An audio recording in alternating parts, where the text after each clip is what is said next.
अपघटन, पहले मुझे पहले सवाल का जवाब दीजिए। अपरद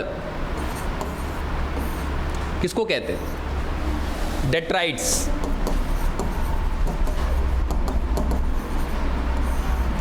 हाँ जी, एनीबडी, कोई भी? डेट्राइट्स का मतलब क्या है? अपरद का मतलब क्या है? बिल्कुल, एक शब्द में खत्म कर सकते हैं कि सर पादप और जंतुओं का या जंतु का अवशेष, rest part of animal and plant. ठीक है, अब वो क्या क्या चीजें हो सकती हैं? कहने को तो कह दिया कि सर पादप और जंतु का अवशेष हो क्या क्या सकता है सर वो अवशेष। जैसे सपोज एग्जांपल के तौर पे एक भैंस या एक गाय मर गई, क्या करते हैं उसको सर? दफना देते ले जा करके। ठीक है, कहाँ दफनाया? मिट्टी में दफनाया। तो हम ऐसा कहें कि सर एक मृत शरीर, ठीक है, उसके साथ साथ मिट्टी की बात करें, सर मिट्टी में क्या मृत शरीर मिल जाएगा? मिल जाएगा। मृत शरीर अपने से भी मिल जाएगा, हम लोग भी ले जा करके मृत शरीर डाल देते हैं। ठीक है, इसके साथ साथ और क्या सर? उसी मिट्टी में उस पादप की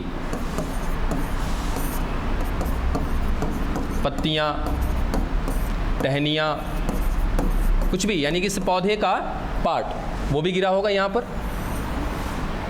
और क्या क्या हो सकता है? जंतु का मल, यानी कि गोबर। ठीक है, वो गोबर भी कहीं ना कहीं मिट्टी में मिल जाता है। चलो, और कुछ हो सकता है? और कुछ?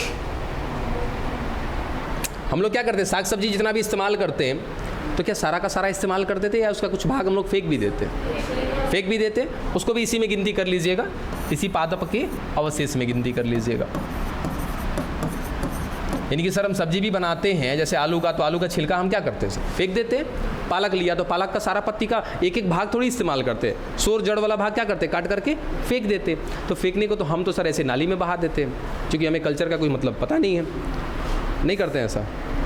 इधर उधर नहीं फेंकते हैं? करते हैं बाबू, हम लोग बस इधर उधर ही करते हैं। अगर ऐसा होता, अभी पता है एक इंडिया में, अभी फ़िलहाल की बात बता रहे हैं, एक इंडिया में आज से नहीं है, वो व्यक्ति बहुत दिनों से और अपने पूरे टीम के साथ इंडिया में घूम रहा है। कब से है उसका मैंने हिस्ट्री नहीं देखा, बस उसके ऐड आए तो मैं उसके बारे में मैंने क्रिश्चियन कुछ करके उसका नाम है, और वो रहने वाला अमेरिका का है। और वो कितने लगभग बहुत दिनों से इंडिया में काम कर रहा है, फ्री ऑफ कॉस्ट काम कर रहा है, एक भी पैसा खर्चा नहीं कर रहा है। उसने एक स्टेटमेंट बोला और साफ़ सफाई से रिलेटेड वो काम कर रहा है। ठीक है, वो जहाँ भी उसको गंदगी दिखती है, वो अपनी टीम के साथ इंडिया में रह रहा है। 10-12 लोगों की टीम है उनकी, चाहे वो नाला हो, नदी हो, सड़क हो, जहाँ भी उसको दिख गया। और समझ रहे हो फॉरेनर्स कैसे होते हैं? बहुत ही ज़्यादा वेल कल्चर्ड होते हैं, वेल मेंटेन्ड होते हैं, बात करने की शैली अच्छी होती है, सब कुछ के मामले में क्या होते हैं? वो बेहतर होते हैं, वेल एजुकेटेड हैं वो। ठीक है, इतना सब कुछ होने के बावजूद वो नाला साफ़ कर रहे हैं। उनको देख करके मीडिया भी वहाँ पे जुट जाती है, लोग भी वहाँ पे जुट जाते हैं। शर्म के मारे कुछ लोग साथ में हाथ बटाने भी लगते हैं। तो वो बता रहा था कि मैं अभी सर कर्नाटक में भी गया था, बेंगलोर में गया था, उधर सब कुछ करते हुए, और अभी वो दिल्ली की घटना बता रहा था।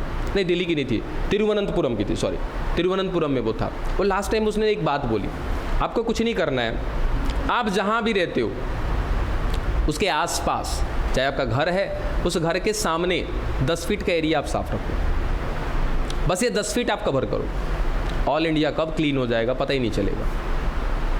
जाहिर सी बात है। और ये चीज़ हम लोग ना स्कूल में भी लागू करते थे, आपने भी किया होगा। स्कूल का क्लासरूम बहुत गंदा है, कोई बात नहीं, जो क्लास टीचर होता था उसकी जिम्मेदारी होती थी क्लासरूम को साफ रखना, है ना। क्या करना है, सारे लोग अपने पैर के नीचे देखो, जितना भी कचरा है उठा करके अपने हाथ में ले लो, एक झटके में क्लासरूम साफ हो जाता है। ये हमने किया भी है ना। सारे लोग सोचो, अबे 2 लोग को लगाएं कि बाबू क्लासरूम साफ कर दो, बाकी लोग बाहर खड़ा है। अब 2 लोग लग करके साफ करेगा, 10 मिनट 15 मिनट 20 मिनट गया ना, तब और क्या करना सर, सब लोग अपने पैर के नीचे देखो, जितना भी कचरा है सब अपने मुट्ठी में उठा लो, एक बार में खत्म। अब एक एक करके बेंच से उठो, जाकर के डस्टबिन में डाल दो, काम खत्म हो गया। तो ये चीज़ हम लोग फॉलो नहीं करते, कभी नहीं करते। खैर, उतना अगर हम लोग करें तो इंडिया काफ़ी ज़्यादा साफ़ सुथरा होगा, लेकिन हम ऐसा करते नहीं है। सब कुछ अवेलेबल होता है। अभी आज के डेट में जैसे मान लो आपके गली मोहल्ले में, कितना सच कह रहा हूँ मैं, बहुत बुरा लगता है इन सब चीज़ों को देख करके। अभी 2-3 दिन पहले की घटना है, बाज़ार से आ रहा था, रात के करीब 9:30-10 बज रहे थे।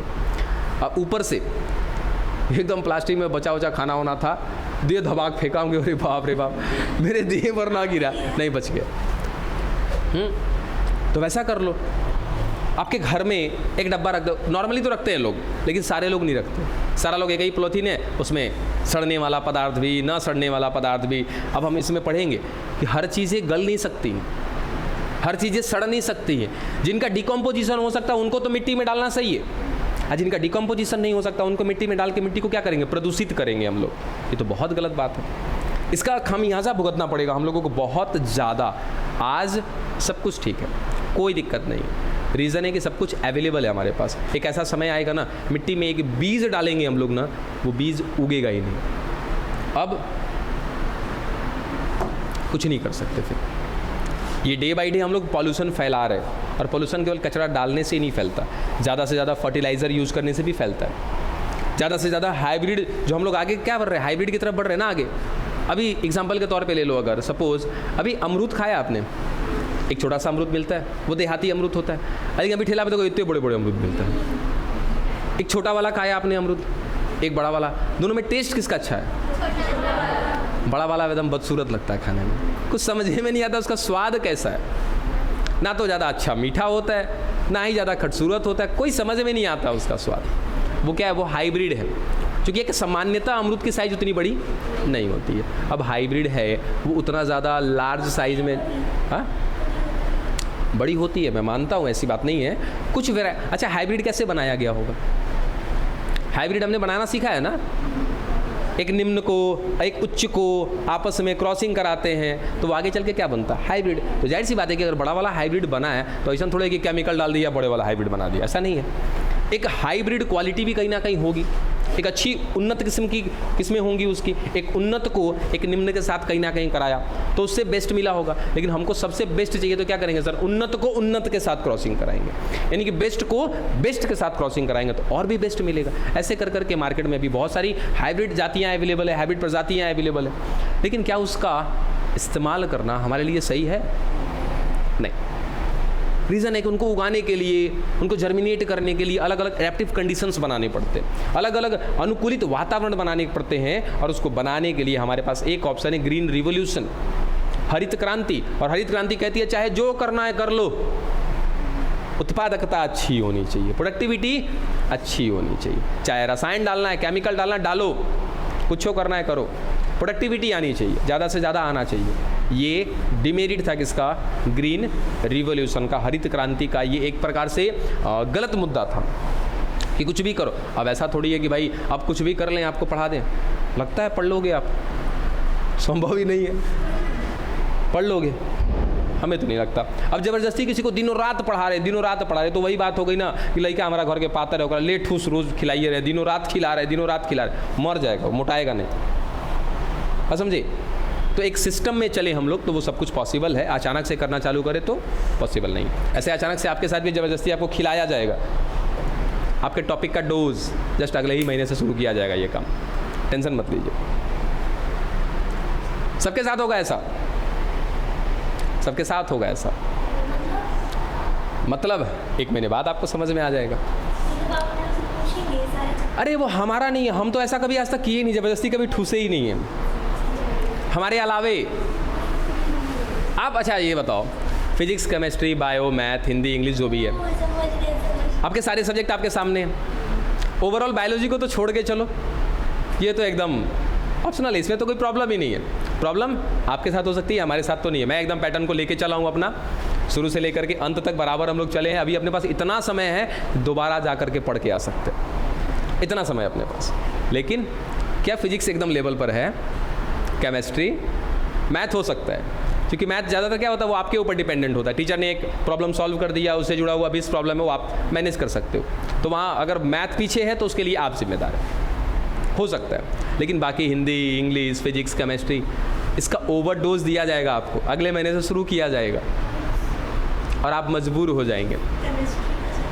कहते रहे आप मजबूर हो जाएंगे ओवरडोज लेने के लिए। क्या लगता है वो पढ़ करके नॉलेज गेन कर लोगे? नहीं, सिलेबस ख़त्म कर सकते हैं बस, इसके अलावा कुछ नहीं। ओवर तरीके से देकर के कुछ नहीं कर सकते। चलो बहुत है, बतिया लिया हम लोग। क्या कर रहे थे? हाँ चलो, अपराध की बात कर रहे थे। कि सर अपरद या डेट्राइट्स वो होते हैं जिनको मैंने सीधा सीधा एक लाइन में कह दिया कि पादप और जंतुओं के अवशेष क्या क्या हो सकते हैं। सर कोई मृत शरीर हो सकता है, कोई डेड बॉडी हो सकता है, उसके बाद जितने भी एनिमल्स के वेस्टेज हैं जैसे सर मलमूत्र वगैरह, उसके साथ साथ जो पेड़ पौधे के जो वेस्टेज हैं वो एक तरीके का हमने एग्जाम्पल दे दिया। इन सब कुछ को मिला करके हम क्या बोलते हैं, अपरद बोलते हैं। बात समझ में आया। एक और था सर अपरदहारी, एक नाम दिया था ना आपको। देखना अपरदहारी का मुझे इंग्लिश नाम नहीं याद है, शायद डेट्राइट और उनको क्या बोलते हैं, डेट्राइटर या फिर जो भी बोलते हो मुझे याद नहीं है। उसको हिंदी में हमने बोला था अपरदहारी। वो कौन होते हैं सर, जो इन अपरद का अपघटन करते हैं, छोटे छोटे टुकड़ों में तोड़ते हैं, उनको क्या बोलते हैं, अपरदहारी बोलते हैं। एग्जाम्पल के तौर पे केचुआ। वो क्या करता है केचुआ, सर पत्तियों को खाता है, हाँ बिल्कुल खाता है। केचुआ मिट्टी में रहता है, उस मिट्टी में पेड़ पौधे की पत्तियां गिर रही हैं, चलो ठीक है, उन पत्तियों को खाता है, वो टुकड़े टुकड़े में तोड़ता है उनको। तो पत्तियां क्या थी सर, अपरद था, ठीक है। उन पत्तियों को छोटे छोटे टुकड़े में तोड़ने वाला कौन है, अपरदहारी बोलते हैं। जरा ये खोज लीजिएगा आप लोग, ठीक है। अभी मुझे करेक्ट इसका ध्यान नहीं है कि अपरदहारी को इंग्लिश में क्या कहते हैं, अभी रहने दो, आराम से देख लेना, एट अ टाइम कोई ज़रूरी नहीं। चलो ये मैंने एक वर्ड दिया था आपको, ये खत्म हो गया। दूसरा भी जो हमें पढ़ना था वो क्या था, डिकम्पोजिशन।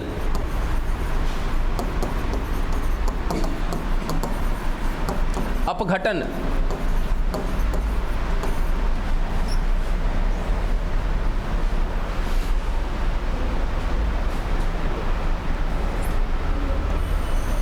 चलिए अपघटन कल हमने थोड़ा बहुत समझाया था, तो सीधा सीधा याद रखिएगा। मैं यहाँ पे एक लाइन लिखता हूँ कि सर जितने भी अपरद है, समझ जाओगे एक बार में।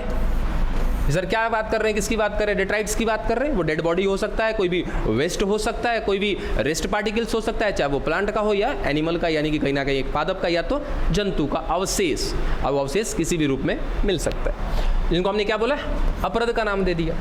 अब इन अपरद का क्या करना है सर, अपघटन करना है। यानी कि कुल मिला जुला करके अगर हम कहें आपसे कि सर क्या इन अपरद में कार्बनिक पदार्थ होगा, ऑर्गेनिक मैटर होगा इसमें,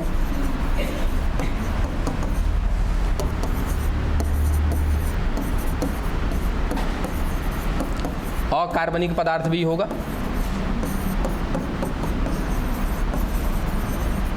इनऑर्गेनिक मैटर भी होगा। सर दोनों चीजें मिल रही हैं इसमें। अब एक स्टेप अगर हम समझना चाहें कि सर जितने भी कार्बनिक पदार्थ है, जितने भी ऑर्गेनिक मैटर है, जैसे सिंपल सा एग्जांपल लेते हैं एक ऑर्गेनिक मैटर का, प्रोटीन। अब ये जो सर प्रोटीन है इसको हम क्या बोलते हैं, जटिल बोलते हैं। ये कार्बनिक पदार्थ तो है लेकिन जटिल है, ये कॉम्प्लेक्स है, ये बहुत ज़्यादा एक दूसरे के साथ कंडेंसली जुड़े हुए हैं, ठीक है। जब मैं इस प्रोटीन को तोड़ूंगा तो सर ये क्या बन जाएगा, सरल बन जाएगा, सिंपल बन जाएगा। और सिंपल बनेगा तो किस में बनेगा, अमीनो अम्ल में बनेगा, ठीक है। चलो सर सिंपल बना दिया, इसको और तोड़ो, और तोड़ोगे तो पता है क्या हो जाएगा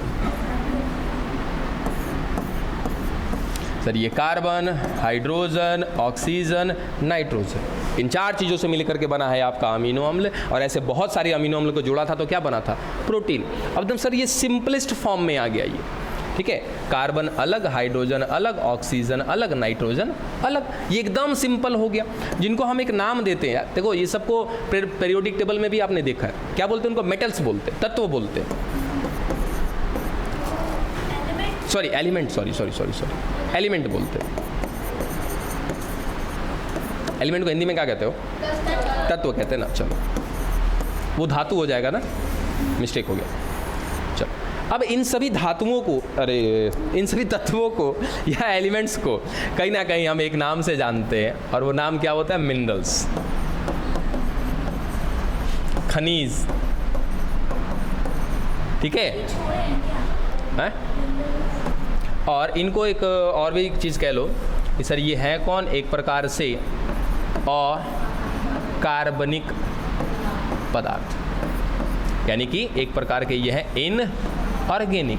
अब ये सिस्टम दिमाग में रखिएगा, क्योंकि ये चीज़ रिपीट होगा दोबारा। क्या क्या चीज़ की सर, जो भी हमारे पास, मैंने अकार्बनिक की बात ही नहीं की, ठीक है। सीधा सीधा कार्बनिक की बात कर रहे थे कि सर कार्बनिक है, कार्बनिक कैसे होते हैं सर, जटिल होते हैं, जटिल को तोड़ेंगे तो क्या बनेंगे, सिंपल बनेंगे, सरल बनेंगे, उनको और तोड़ा जाएगा तो क्या हो जाएंगे सर, वो किस रूप में आ जाएंगे, तत्व के रूप में आ जाएंगे। और वो सारे के सारे तत्व क्या कहलाएंगे अब, अकार्बनिक। और वही तत्व आगे चल करके किसका निर्माण कर रहे हैं, किसका क्या, वो है कौन, सीधा सीधा मिनरल्स ही हैं, वो खनिज ही हैं, ठीक है। अब यही प्रोसेस करना है, यानी कि करना क्या है कि सर जो अपरद हैं, जो डेट्राइट्स हैं हमारे पास, उनको तोड़ करके फाइनली किस में बदल देना, इनऑर्गेनिक मैटर में अकार्बनिक तत्वों के रूप में बदल देना ही क्या कहलाता है, हमारा डिकम्पोजिशन कहलाता है, अपघटन कहलाता है। ये तो हमें कहानी कल भी बता रखा था। अब इसके कितने चरण थे आगे, 5 चरण थे। चलिए एक एक स्टेप्स को हम लोग देखते हैं। डिकम्पोजिशन के स्टेप्स देख रहे हैं। स्टेप नंबर फर्स्ट, चलिए पढ़ा है क्या स्टेप, 5 चरण मिले, ठीक है। बताइए पहला चरण कौन सा है, हाँ अब एकदम नज़र जाएगा बुक पे, खंडन। बताइए खंडन के बारे में ज़रा मुझे बताइए। फ्रैगमेंटेशन बोलते हैं इसको। अच्छा बुक में कोई ज़्यादा नहीं है, शब्द का मतलब तो समझ में आ जाता है ना, थोड़ा सा अपना लॉजिक लगाएंगे तो क्लियर हो जाता है। बताइए फ्रैगमेंटेशन यानी कि खंडन, क्या मतलब समझ में आया इसका,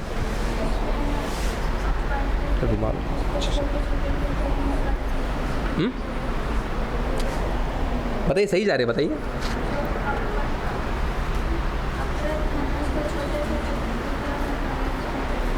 बैठ जाए।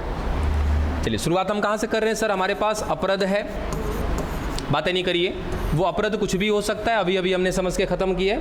ये अपरद क्या है, अपरद के तौर पे ना सर एग्जांपल ले लेते हैं, चलो एक पत्ती का एग्जांपल ले लेते हैं। ये पत्ती है हमारे पास, क्या मैं इसको अपरद बोलूँ, आराम से बोलना चाहिए हमें, ये अपरद हो गए। अब इस अपरद को क्या करना है सर, छोटे छोटे टुकड़े में तोड़ना। हमने पूरी कहानी समझ ली है क्या क्या हुआ, लेकिन उसके बीच में कुछ स्टेप्स हैं और यहाँ से सवाल बनते हैं आपके लिए। तो जो ये पत्तियाँ हैं या पत्तियाँ के अलावा, अच्छा एक चीज़ और, रोड पे कभी आपने देखा है कि कुत्ते का एक्सीडेंट हुआ है, नहीं देखा कभी एक्सीडेंट, उसका डेड बॉडी नहीं देखा रोड पे पड़ा हुआ है, ठीक है। डेली आप इसी रोड से आ रहे हैं, जा रहे हैं, आ रहे हैं, जा रहे हैं, आज हमने देखा है कुत्ते का डेड बॉडी पड़ा हुआ है, कल देखा थोड़ा सा साइज उसका कम हो गया, अगले दिन थोड़ा सा और साइज कम हो गया, अगले दिन और कम, अगले दिन और कम, धीरे धीरे वो गायब हो जाता है। कहाँ गया, अपघटन हो गया, उसका डिकम्पोजिशन हो गया। हाँ अब है, हाँ तो है, तो कुछ दिनों के बाद वो गायब हो जाएगी। क्या हो जाएंगे सर, धीरे धीरे उसका अपघटन हो जाएगा, धीरे धीरे उसका डिकम्पोजिशन हो जाएगा, वो गायब हो जाएगी वहाँ से, ठीक है। वही चीज़, तो सबसे पहले जो स्टेप होता है क्या होता है, उस बड़े से पीस को छोटे छोटे टुकड़े में तोड़ना। और छोटे छोटे टुकड़े में अगर तोड़ा जा रहा है, वही प्रोसेस क्या कहला रहा है, हमारा फ्रैगमेंटेशन कहलाता है, यानी कि खंडन। तो क्या होता है इस प्रक्रिया में, बड़े किसको, अपरद को तोड़ा जाता है किसमें, छोटे छोटे टुकड़े में, बस इसके अलावा कुछ नहीं। अच्छा छोटे छोटे टुकड़े में तोड़ देंगे तो क्या हो जाएगा इसका, सर छोटा छोटा पीस कर दिया, इसका पत्तिया का छोटा छोटा पीस हो गया, छोटा छोटा टुकड़ा हो गया। अच्छा ये करता कौन है, अपरदहारी करते हैं, ठीक है। एग्जाम्पल के तौर पे कौन यहाँ पे रख देंगे सर, केचुआ। ये केचुआ क्या करेगा, इनके बड़े बड़े टुकड़े को छोटे छोटे टुकड़े में तोड़ता जाएगा। तो अपरद को छोटे छोटे टुकड़े में तोड़ने के लिए कौन जिम्मेदार होते हैं, अपरदहारी। ये हमारा पहला स्टेप है, इसमें इसके अलावा कुछ नहीं हो, ठीक है। हाँ मिस्टर, आप कल नहीं आया था तो हम क्या करें, काहे नहीं देखा तू हैं, कल का था, कौन पर्व त्योहार तू मना रहा था कल, अरे स्कूल पर गया था, रात भर स्कूल पे था, ये तो गलत बात है। ये खुद अपने आप को ना पीछे लेके जाते हो आप, सर ये हो गया था। हम बार बार कहते हैं एक्सक्यूज़ मत दो, एक्सक्यूज़ देना सीख जाओगे ना, यदि अगर ईमान लिया ना कि एक्सक्यूज़ ही चाहिए, हर बार एक्सक्यूज़ ही मिलेगा आपको। कुछ काम करने से पहले एक्सक्यूज़ आएगा, कॉपी किताब आप लेकर के जाओगे पढ़ने के लिए, उस समय एक्सक्यूज़ आएगा, चलिए हाई कमुआ कर लेते हैं, उसके बाद पढ़िए ना लेंगे। ये चीज़ कल आप आए थे ना कि आप भी कोई एक्सक्यूज़ लेकर के आएंगे, ऐसे लोगों से सख्त नफरत है हमें जो एक्सक्यूज़ लेकर के आते हैं। बताओ कल क्या बोला था पढ़ने के लिए भाई? अपराध के अपघटन के 5 चरण बोले थे पढ़ने के लिए। 5 में से दूसरा चरण क्या है? 5 में से दूसरा चरण क्या है? पहला चरण हो गया खंडन। तो किताब देख के बताएगा, किताब नहीं है, ऑप्शन बताएं। तो क्लास में ही था ना इतने देर से। इधर देखो क्या पढ़ रहे थे हम लोग? अपघटन की बात कर रहे थे। हमने बोला कि सर ये अपघटन का मतलब क्या होता है कि ये जटिल कार्बनिक पदार्थों को तोड़ करके क्या बनाना है? अकार्बनिक बनाना है। इसके होते हैं क्या? 5 चरण।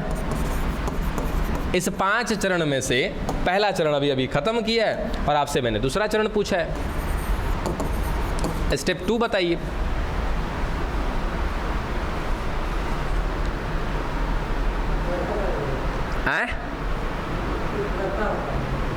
क्या कर रहा है जी? हमको ना सुनाई दे रहा। पहले तो छोटका लड़का ऐसे तो कोची कर रहा है, सीधा खड़ा रहना। अभी तक हमको नहीं समझ में आया। क्लियर थोड़ा सा बोलो बाबू।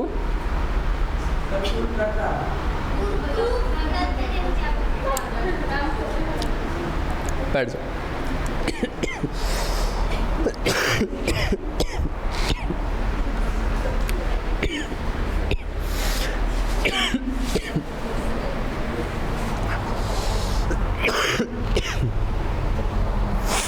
तो लोग इस हरकत से ना कहियो हमारा हार्ट अटैक आ जाएगा। सब जिम्मेदार होगा हमको हार्ट अटैक आया तो।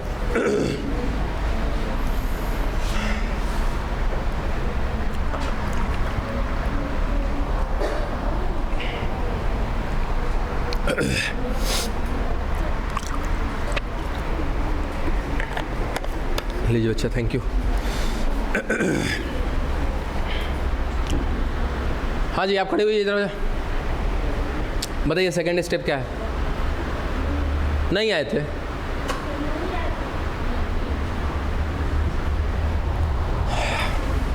छोड़िए, कल से एक काम किया करिए, आगे वही लोग बैठिएगा जो मेरे सवालों का जवाब सही तरीके से देना जानते हैं, बाकी लोग पीछे रहिए। सबके लिए ये। चलो अगला प्रोसेस क्या है बच्चा? निछालन।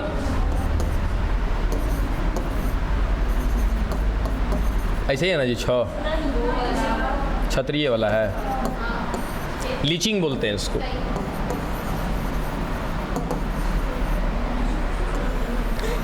क्या हो गया? अब क्या दिक्कत है? अब देखिए, लीचिंग का मतलब समझिएगा। लीचिंग समझते हो या निछालन समझते हो? स्टेप, इसका मतलब क्या होता है? जैसे ये हो गई आपका भूमि, मतलब कि हम लोग यहाँ ज़मीन पर खड़े हैं। सर ये लेवल हो गया, ये मिट्टी हो गई यहाँ पर। चलो ये हमारा लेवल हो गया यहाँ पर। हम नहीं, केमिस्ट्री का नहीं बता सकते, हम अपनी बात बता रहे हैं, ठीक है।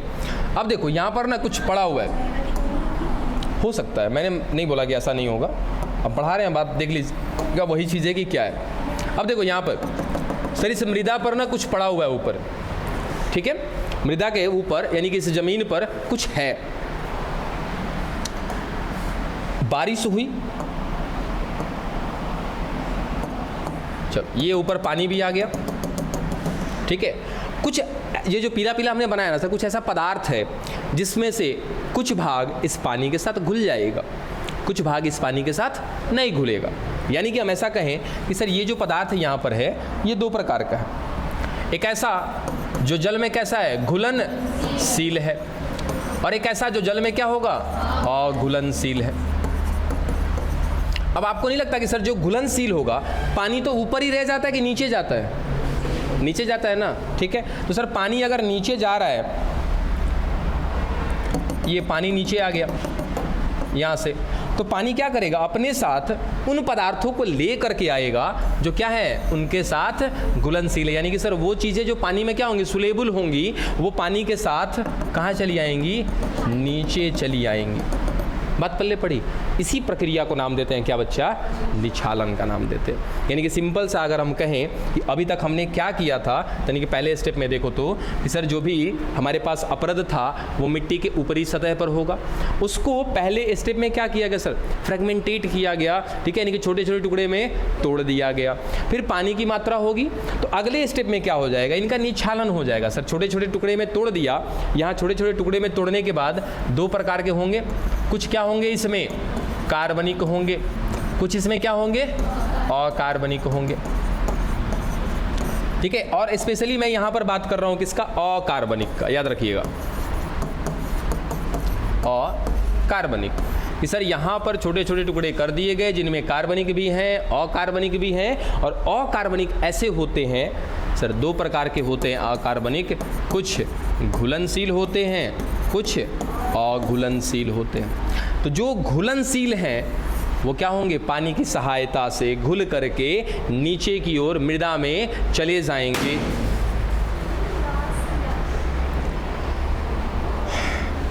क्या उसके साथ खेलना है? हम बोले ना कि हार्ट अटैक करवाने के लिए ये सभी जिम्मेदार है। सॉरी तो ठीक है, चलो सॉरी एक्सेप्ट किया, लेकिन अब हम करेजा तो नहीं, हमारे ढेर चाकर बढ़ना होता तो हम ये तो छितरा जाते। बताओ पागल लड़की। अरे हो गया ठीक है, खुद डरी, आसपास में भी डराई सबको। उस ससुरा वहाँ अकेले फिर फूटेगा, पता चलेगा हम स्टेज से कूद जाएंगे नीचे। अगर हटाओ इधर, इसको पीछे छोड़ के आओ जी, उसको पीछे कहीं टक कराना, ऐसा रखना कि वो हिले डुले ना तो फिर फूटेगा वो। डब्बे में ले जाके डालो उसको, डब्बे में डालो, डाल दो डब्बे में। हाँ चलो आ जाओ। आइंदा से ऐसा मत करिएगा बिल्कुल। तो मैंने कुछ बोला कि आपने जानबूझ के किया? बस हो गया, सिंपल, काम खत्म। चलो अगला प्रोसेस समझ में आ गया बाबू? क्या चीज़ हम कह रहे थे, जरा ध्यान दीजिएगा वापस कि सर यहाँ पे कार्बनिक और अकार्बनिक दोनों पदार्थ होंगे। यहाँ पर क्या क्या मिल रहे हैं लिख देते हैं यहाँ पे साफ साफ। सर कार्बनिक भी हैं और अकार्बनिक भी है। इस अकार्बनिक में से कुछ ऐसे होंगे जो घुलनशील होंगे, कुछ ऐसे होंगे जो अघुलनशील होंगे। सर जो घुलनशील हैं वो पानी की सहायता से, पानी से रिसाव होते हुए, इसको ना रिसाव भी बोल सकते हैं, किसको? निछालन को रिसाव भी बोल सकते हैं हम लोग, कि निछालन की सहायता से क्या हो जाएंगे? वो अकार्बनिक पदार्थ जो जल में घुलनशील हैं वो नीचे की ओर चले जाएंगे। ये अगली प्रक्रिया है। अब अगले स्टेप में क्या है सर? तीसरा स्टेप देखो जरा, अपचयन है, कैटाबोलिज्म है। अपचयन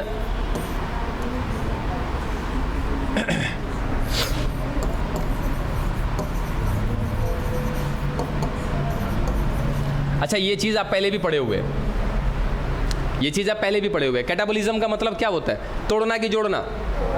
तोड़ना। जाहिर सी बात सर, इस प्रोसेस में ही हम क्या कर रहे हैं? तोड़ने का काम कर रहे हैं। तो अपचयन का मतलब क्या होता है? तोड़ना। एक क्या होता है? उपचय होता है। उपचय का मतलब क्या होता है? जोड़ना, ठीक है, वो होता है एनाबोलिज्म। ये क्या है? कैटाबोलिज्म। चल क्या क्या हो चुका है, जरा वही स्टेप वापस रिपीट करिएगा कि सर ये एक लेवल था, इस लेवल पर कहीं ना कहीं क्या क्या हो चुका था, या क्या क्या चीज़ें मिल रही थी। सिंपल सा हम यहीं पे लिख देते हैं क्या क्या चीज़ें मिल रही थी सर। कार्बनिक और अकार्बनिक। अकार्बनिक दो पदार्थ का था, अब यहाँ पर दो प्रकार का था, अब यहाँ पर सर अकार्बनिक का केवल वही प्रकार मिलेगा जो जल में क्या था? अघुलनशील था। काहे? क्योंकि सर जो घुलनशील है वो कहाँ चला गया? नीचे चला गया, इसके पिछले स्टेप में ही चला गया वो नीचे। अब इस मृदा में ऊपर कौन कौन बचा है सर? कार्बनिक पदार्थ बचा हुआ है और अकार्बनिक पदार्थ का वो हिस्सा बचा हुआ है जो क्या है? अभी अघुलनशील है। अब ये बताने के पीछे बहुत बड़ा लॉजिक है, इसके अगले स्टेप में वो बातें समझ में आएंगी, ठीक है। चल अब क्या होगा सर? अपचयन होगा, कैटाबोलिज्म होने वाला है। अब कैटाबोलिज्म कराने के लिए जिम्मेदार कौन कौन है? आइए अब इन पर, इसी मृदा में आपको कई दफ़ा हमने बताया भी है ना कि 1 चम्मच मिट्टी उठा लो, उस 1 चम्मच मिट्टी में सूक्ष्म जीवों की इतनी जनसंख्या होगी कि जितने पूरे संसार में मनुष्यों की जनसंख्या नहीं है ना, उतनी ज़्यादा जनसंख्या है उस 1 चम्मच मिट्टी के अंदर सूक्ष्म जीवों की, माइक्रोब्स की। और यहाँ पर मिल रहे हैं सर कौन? माइक्रोब्स मिल रहे हैं। वो सूक्ष्म जीव अब अपना काम शुरू करेंगे और वो सूक्ष्म जीव मुख्य रूप से कौन होंगे? ये बात हमने कल ही बता दी थी सर। कौन कौन हो सकते हैं? जीवाणु यानी कि बैक्टीरिया और दूसरे कवक यानी कि फंजाई। ये दोनों मिलकर के क्या शुरू कर देंगे सर? कैटाबोलिज्म शुरू करेंगे। और तोड़ने के लिए क्या चीज़ चाहिए हमें? एंजाइम चाहिए। और ये दोनों मिल करके लगातार क्या बनाते रहेंगे? एंजाइम बनाते रहेंगे। वो एंजाइम इस कार्बनिक पदार्थ को क्या करता रहेगा सर? सिंपल तरीके से और सिंपल बनाता जाएगा, और सिंपल। फाइनली हमारे पास क्या था? कार्बनिक। कैसा कार्बनिक? जटिल कार्बनिक पदार्थ था। इस जटिल कार्बनिक पदार्थ को क्या किया जाएगा? सरल में बदला जाएगा।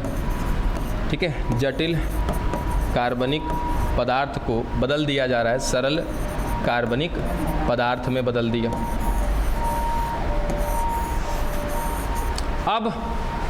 अब क्या सर? जटिल कार्बनिक पदार्थ था, सरल कार्बनिक पदार्थ में बदला। किसने बदल दिया? सूक्ष्म जीवों ने बदल दिया। क्या कर रहे थे सर? एंजाइम स्रावित कर रहे थे, एंजाइम सेक्रेट कर रहे थे, जिस वजह से कॉम्प्लेक्स से क्या बनता जा रहा है? ये सिंपल बनता जा रहा है। और इसको सिंपल कर दिया जाएगा अगली बार में सर। और सिंपल होगा तो क्या हो जाएगा? ये क्या बन जाएगा? ये तत्व में बन जाएगा, ये एलिमेंट में बदल जाएगा। एग्जाम्पल के तौर पे हम यहाँ लिख दें सर, ये हो गया प्रोटीन के लेवल पे, ये हो गया अमीनो अम्ल के लेवल पे, और अंत में कार्बन, हाइड्रोजन, नाइट्रोजन, ऑक्सीजन, ये सभी अलग हो गए। तो इस तरीके से कर दिया गया। ये प्रोसेस क्या कहलाता है? अपचयन कहलाता है। ठीक है, ये 3 प्रोसेस हुए। यानी कि अब इस मृदा के ऊपर यहाँ पर अब क्या मिल रहा होगा सर? ना तो प्रोटीन मिल रहा होगा, ना ही अमीनो अम्ल मिल रहा होगा। क्या मिल रहा होगा? तत्व मिल रहे होंगे, एलिमेंट्स मिल रहे होंगे। ये तीसरा प्रोसेस। चौथा क्या है? ह्यूमिफिकेशन है।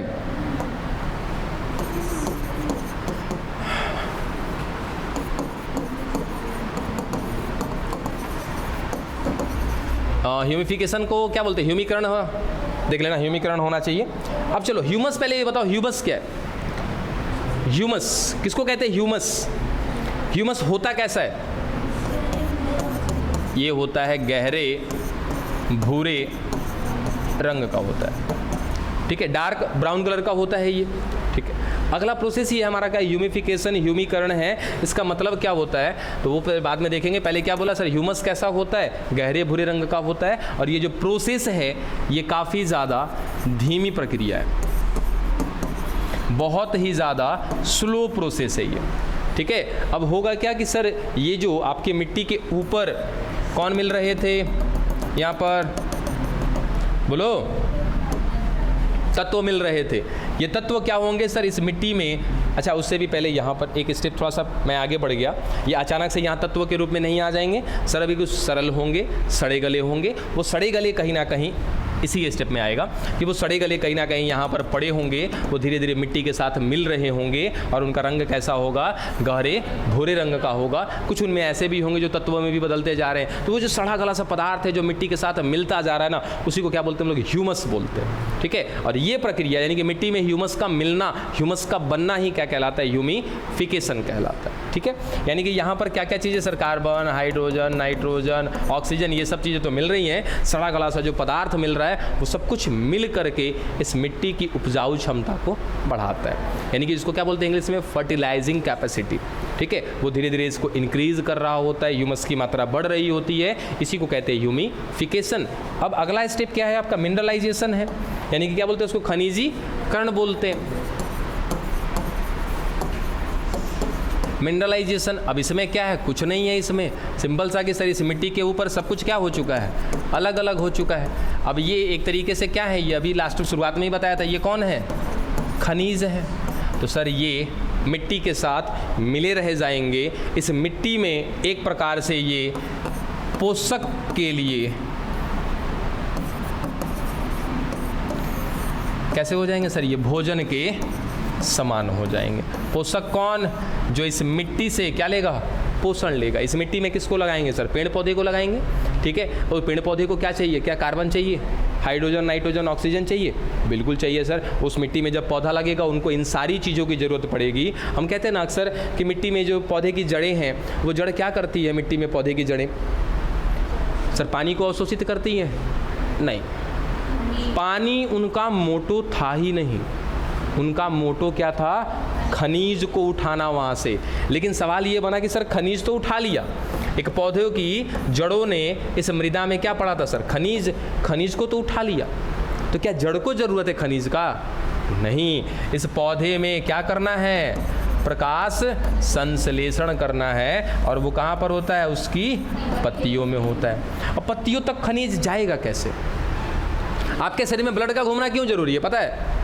ब्लड को घुमाना जरूरी नहीं है, ब्लड का घूमना इसलिए ज़रूरी है क्योंकि उसी ब्लड में हम क्या करते हैं? कोई भी चीज़ों को भेजते हैं। आपकी बॉडी में अगर हार्मोन्स को कहीं भी भेजना हो, कौन लेके जाएगा? ब्लड लेके जाएगा। ऑक्सीजन को भेजना हो, ब्लड लेके जाएगा। आपने खाना खाया, उसका पाचन हुआ, एब्जॉर्प्शन हुआ, अवशोषण हुआ, वो कैसे जाएगा? एक एक कोशिका तक ब्लड लेकर के जाएगा। तो ब्लड क्या है? एक माध्यम है।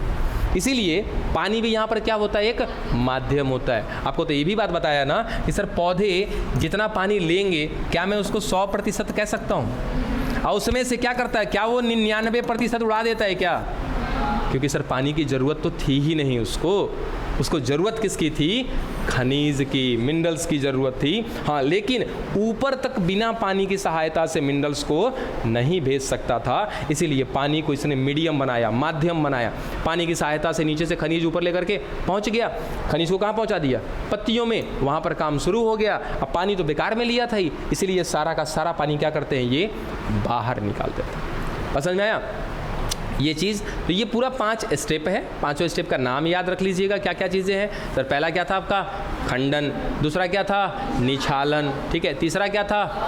अपचयन। चौथा क्या था? ह्यूमिफिकेशन। पांचवा क्या है? खनिजीकरण। इन पांचों को मिला करके एक ही लाइन बनता है कि सर जितना भी अपरद है, जितना भी डेट्राइट्स है, उन सब में कहीं ना कहीं क्या मिलता है। अच्छा हाँ, एक चीज़ और याद रखना, ये लास्ट स्टेप में आपसे पूछा जाता है कभी कभार, ये बहुत ज़्यादा डिटेल में अगर ऐसा कुछ क्वेश्चन आया तो। हाँ, यहाँ पर मैंने बात किया था कि जो जल में घुलनशील है वो कहाँ चला गया? नीचे। तो आपसे ये पूछा जाएगा ना कभी कि जो डिकम्पोजिशन है, डिकम्पोजिशन में जो मिनरलाइजेशन होता है या ह्यूमिफिकेशन जो होता है, वो किन किन चीज़ों का मिश्रण होता है, किन किन चीज़ों का मिक्सचर होता है? याद रखिएगा किसका? कार्बनिक पदार्थ और अकार्बनिक पदार्थ दोनों का। लेकिन अकार्बनिक पदार्थ में वही अकार्बनिक पदार्थ जो जल में क्या है? अघुलनशील है। ऐसा सवाल अगर आया तो कंफ्यूज मत होइएगा। इसलिए मैंने दिखा दिया था कि जो घुलनशील है, जो सुलेबुल है, वो कहाँ चला गया? नीचे। बचा कौन है? इनसुलेबुल, जो घुला नहीं है। चलो, ये 5 स्टेप। अगला टॉपिक क्या है आपका जी? ऊर्जा प्रवाह है। चलो ऊर्जा प्रवाह पढ़े। एनर्जी फ्लो है ना, ऊर्जा प्रवाह, एनर्जी फ्लो। इसका मतलब कोई समझाएगा हमें? ऊर्जा प्रवाह नाम तो लिख रखा है, ऊर्जा प्रवाह का मतलब क्या होना चाहिए?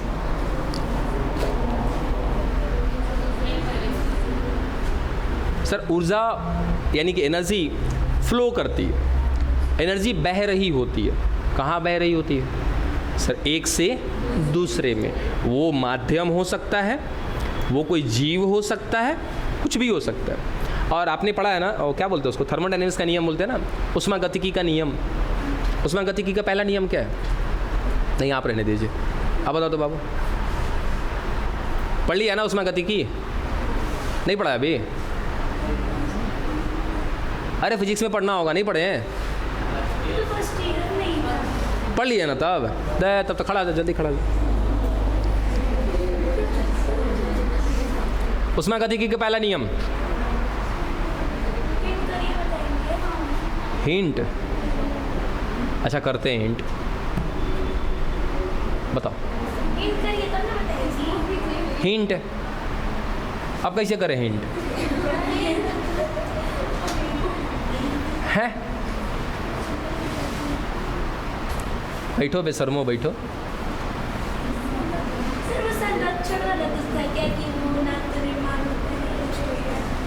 देखिए ऊष्मागतिकी, थर्मोडायनेमिक्स का पहला नियम क्या कहता है कि एनर्जी को ना तो बना सकते हैं, है ना, ना ही उसको नष्ट कर सकते हैं, बस इसको ट्रांसफॉर्म कर सकते हैं, रूपांतरित कर सकते हैं, चेंज कर सकते हैं। ये क्या कहलाता है? थर्मोडायनेमिक्स का पहला नियम है। हाँ हाँ, 10th में भी पढ़ाया गया आपको, ठीक है। ये पहला नियम है। जैसे आपका एक, उतना दूर तो मैं उतना ज़्यादा नहीं जा सकता, जैसे प्रकाशीय ऊर्जा, ठीक है। सनलाइट है, क्या है? सोर्स ऑफ एनर्जी, एक प्रकार का क्या है? एनर्जी है। इस प्रकाशीय ऊर्जा में कहीं ना कहीं कुछ ऐसे प्रकाश होते हैं, कुछ ऐसी किरणें होती हैं जिनका, अच्छा प्रकाश में कितनी प्रकार की किरणें होती हैं? जब आ गया बात तो 7 गो रंग होता है बुड़बक। हम किरण पूछे हैं क्या प्रकार का होता है? 3 पक्का?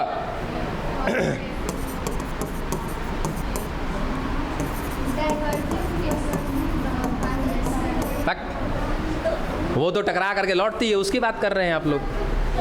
ऐसा थोड़ी है कि फिजिक्स भूल गए हैं, थोड़ा बहुत तो हमको अभी भी याद है। चलो बस करो बस करो, आता और डिस्कशन करते तो अच्छी बात होती। हमने पूछा, कोई जवाब नहीं दिया, तो फिर डिस्कशन किस बात का? जब नॉलेज है नहीं तो डिस्कशन क्यों? डिस्कशन तो वो करते हैं जिनको नॉलेज होता है। गलत कहाँ बोले? यानी अगर है तो जवाब दो कि सूर्य के प्रकाश में कितनी प्रकार की किरणें होती हैं। कोई जवाब नहीं आ रहा, तो फिर डिस्कशन कौन बात पे कर रही हो सब? नागिन का कोई एपिसोड बचाएगा? नहीं ना, तब कौन बात पे डिस्कशन हो रहा है? चलो यहाँ देखो, मैं लिख रहा हूँ, कितना होता है वो आप देख लीजिएगा। एक्सरे, हाँ हाँ हाँ, आप कुछ नहीं, मुंह बंद रखो एकदम सब। ये गामा कैसे होता है? वाई जैसा है ऐसे?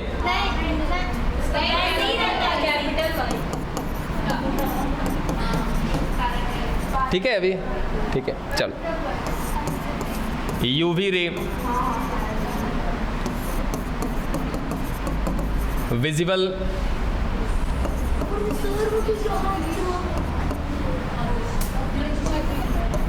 IR, माइक्रो, रेडियो, ये हैं आपकी किरणें जो सूर्य के प्रकाश में होती हैं। ठीक है, IR इंफ्रारेड बोलते हैं उसको। ठीक है, IR को कहते हैं इंफ्रारेड। ये रूप से किरणें हैं जो सूर्य के प्रकाश में पाई जाती हैं। 7 गो रंग बता रही है, यो 7 गो है, 1 2 3 4 5 6 7। ठीक है, अब एक और आश्चर्यजनक बात समझते हो, समझाते, और लास्ट में क्या लगा देंगे? Question mark. वो तो हमारी आदत है। चलो, इनमें से पृथ्वी तक कौन कौन पहुंचता है? बताओ बताओ बताओ।